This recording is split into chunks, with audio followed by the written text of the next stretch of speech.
Welcome to an uplifting moment. Our theme, a theology from cut hair. My hair turned gray quite a few years ago. Genetics has blessed me with a full head of it.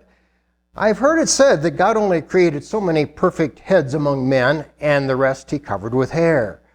This idea is nowhere to be found in the Bible. Some hair-impaired guy probably made this up. I get about half my haircuts in Mexico, where we live part of the time to be near our daughter and her family. My cut hair, gray as it is, stands in stark contrast to the majority of black hair on the Mexican barber's floor.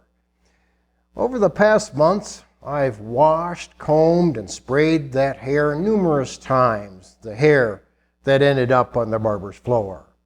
Previously, the hair was a growing part of my appearance for months, but I unceremoniously walk out of the barber shop, leaving that hairy part of me behind for good, and move on with my day. Eventually, our entire bodies go the way of the hair on our heads.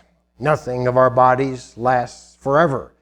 As a pastor, I've led hundreds of graveside services where tearful goodbyes are said to a loved one as we commit the person's body to the earth. I don't want to get morbid here, just the opposite. I believe God wants us to keep a hopeful perspective on these fleshly bodies we temporarily inhabit while here on earth. One of the points I've made at all the funeral services and memorial services I've conducted is that God's plan for our existence isn't to be limited to the years we spend on earth in these physical bodies. No, instead, His good news, the gospel, is that we can live forever with Him. For the person who wishes to spend forever with God and accepts God's free offer to do so, the death of the physical body isn't the end. Here's how I look at it. When I finish my haircut, I walk out of the barber shop, leave the clippings behind, and go on to what's next for me.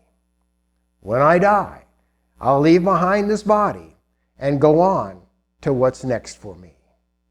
The Apostle Paul wrote in 2 Corinthians chapter 5, verse 1, "For we know that if the earthly tent we live in is destroyed, we have a building from God, an eternal house in heaven, not built by human hands." Thank you for joining me for this, an uplifting moment.